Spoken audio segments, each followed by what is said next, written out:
প্রিয় শিক্ষার্থীবৃন্দ, আজকে এই ভিডিওতে আমরা জানতে পারবো কিভাবে আমাদের কাছে যদি কম ভোল্টেজ থাকে অর্থাৎ বেশি ভোল্টেজের প্রয়োজন হয় কিন্তু ট্রান্সফর্মার যদি 12 ভোল্টের থাকে বা অন্য রকমের ভোল্টেজের হতে পারে, ট্রান্সফর্মারকে কিভাবে সিরিজে সংযোগ করে ভোল্টেজটাকে বাড়িয়ে নিতে পারি সেই প্রক্রিয়াটা আমরা দেখব এবং থিওরিটিক্যাল প্র্যাকটিক্যাল দুটাতেই আলোচনা করব।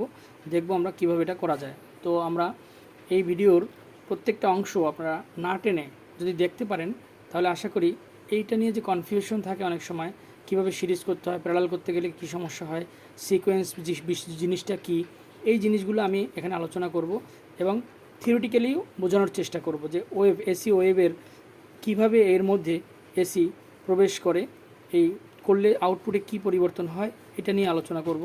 দেখেন, প্রথমত এই যে এসি, এই এসির ওয়েভ ফর্মটা হচ্ছে এরকম।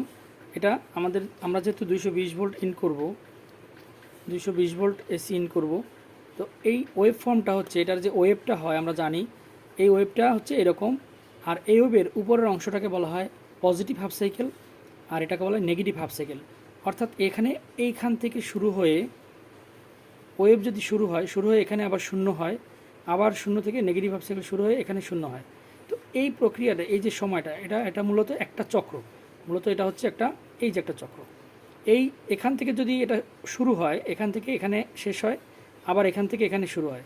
তো মূলত যেহেতু সময়ের একটা দাগ টানা থাকে, তো এই নিচের অংশটাকে এদিকে আর না নতুন করে আবার না এঁকে এটাকে এইভাবে আঁকা হয়। অর্থাৎ একটা কমলাকে যদি আপনি দুই ভাগ করেন, তার একটা অংশ এই আর একটা অংশ এই।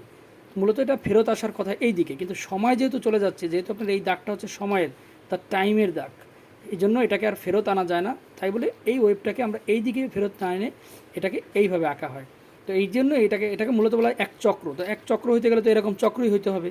তো মূলত চক্রটা বলা হয়। শুধু দেখেন, এটাকে যদি এখানে কল্পনা করি তাহলে কিন্তু ঠিক চক্র হয়। তো পজিটিভ মানে উপরের দিকে থাকার কারণে, এই উপরের দিকে থাকার কারণে এই যে ওয়েভের এই যেটা, এই দাগটা উপরের দিকে থাকার কারণে এটাকে বলা হয় পজিটিভ হাফ সাইকেল, আর নিচের দিকে থাকার কারণে এটাকে বলা হয় নেগেটিভ হাফ সাইকেল।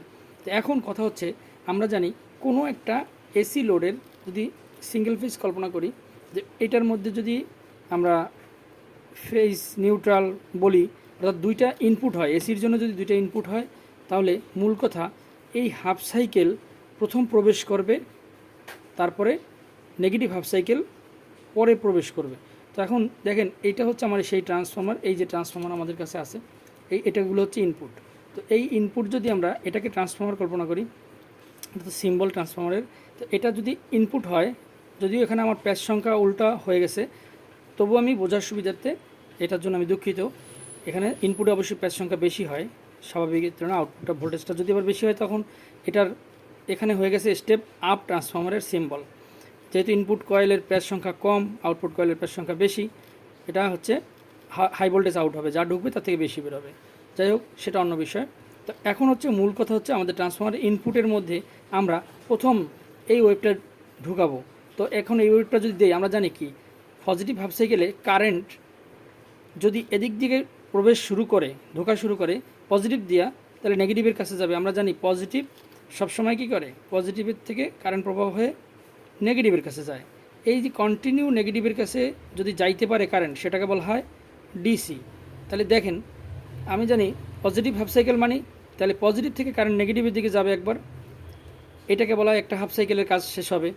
আবার একই জায়গায় একই বিন্দুতে আবার কি হবে, এদিক থেকে কারেন্ট প্রবাহ শুরু হয়ে আবার ওখানে ফেরত আসবে। তাহলে আমি দেখি পজিটিভ হাফ সাইকেলটাকে আমি মনে করি এইভাবে একটা ডিসি। যেহেতু কারেন্ট প্রবাহ মানে কি পজিটিভ থেকে নেগেটিভের দিকে যাবে, সেজন্য আমি এটাকে এইভাবে, এই হাফ সাইকেলকে এইভাবে কনভার্ট করে নিলাম। দেখেন, পজিটিভ হাফ সাইকেল মানে কি, তাহলে পজিটিভ আর নেগেটিভ আছে।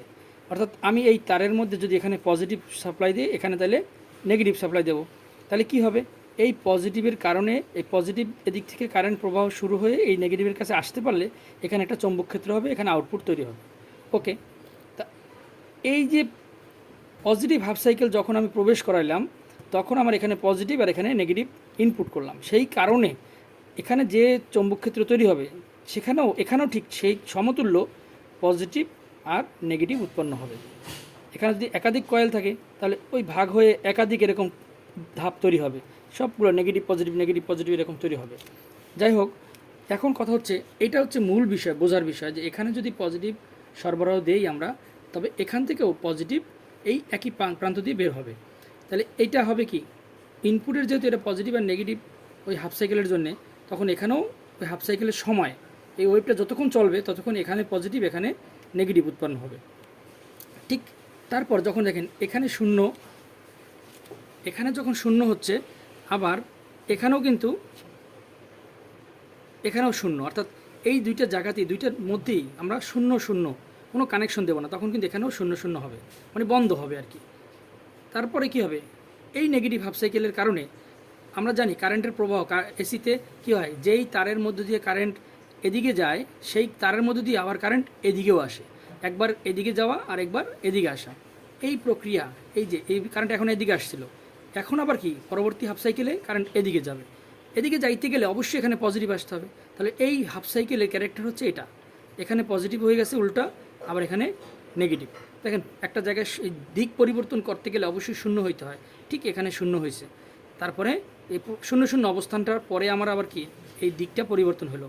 তাহলে এখানে আমি আবার কি প্রবেশ করাইলাম, পজিটিভ, আবার এখানে নেগেটিভ। দেখেন তখন কারেন্ট এইটুকু বাদ, এটা কিন্তু অফ হয়ে গেছে, এটার কাজ শেষ, শেষ মানে কি সময় শেষ, এইটুকুর কাজ শেষ হওয়ার পরে আমাদের এইটুকুর কাজ শুরু হয়েছে, এইটুকু বাদ, এবার এইটুকুর কাজ শুরু। তাহলে কারেন্ট এবার কোন দিকে যাচ্ছে, এদিক থেকে এদিকে যাবে, এই কয়েলের মধ্যে দিয়ে ঘুরে নেগেটিভে আসবে, তখন এখানে চৌম্বক ক্ষেত্র হবে। সেই ক্যারেক্টারের কারণে এখানেও আবার পজিটিভ সরি এখানে নেগেটিভ তৈরি হবে। তো এই যে জিনিসটা এখানে একটা সিকোয়েন্স, তাহলে বোঝা গেল। তো আমি যদি কোনো ট্রান্সফর্মারকে সিরিজ করতে চাই, দেখেন এখানে চিহ্ন দিয়ে দিছি যে এটা হচ্ছে পজিটিভ হাফ সাইকেলের ক্যারেক্টার আর এটা হচ্ছে নেগেটিভ হাফ সাইকেলের ক্যারেক্টার, এটা হচ্ছে মিডল পয়েন্ট, এই যে জিরো হয়ে যাওয়াটা। এখন আমরা এখানে এই যে ট্রান্সফর্মারগুলো, তাহলে একাধিক আরও একটা ট্রান্সফর্মার যদি আমি ব্যবহার করতে যাই, সিরিজ করি, সিরিজ করার ক্ষেত্রে অবশ্যই এই যে ইনপুট, এই ইনপুটগুলো সিকোয়েন্স করতে হবে। অর্থাৎ এটাকে এই ট্রান্সফর্মারের এই প্রথমটা যদি ধরি এ, পরেরটা যদি ধরি বি, এই ইনপুটের, তবে ট্রান্সফর্মার ঠিক এইভাবেই সাজানোর পরে এই ইনপুট, এটার নামও হবে এ, এটাও বি। আমার কাছে যেহেতু তিনটা ট্রান্সফর্মার আছে, আমি তিনটাকেই এখানে এ আর বি নামে সজ্জিত করলাম। এখন আমার কি করতে হবে, অবশ্যই এই এর সংযুক্ত করতে হবে, আবার বি এর সাথে সংযুক্ত করতে হবে।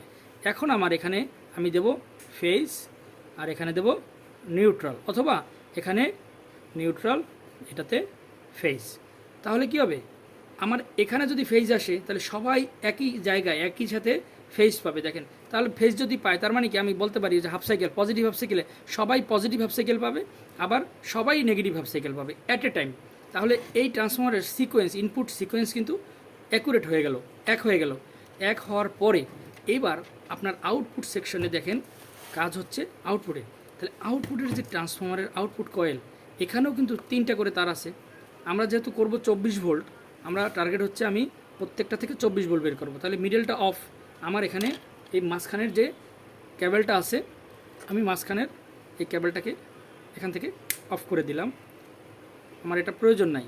আমি যেহেতু জানি এটা থেকে এটা হচ্ছে 12 ভোল্ট, আবার এটার সাপেক্ষে এটা হচ্ছে 12 ভোল্ট, যেহেতু আমার 24 ভোল্ট ব্যবহার করবো, তার মানে এই তারটা আমার ব্যবহার করব না, এই তিনোটারই এই তারটা আমি ব্যবহার করছি না এখন।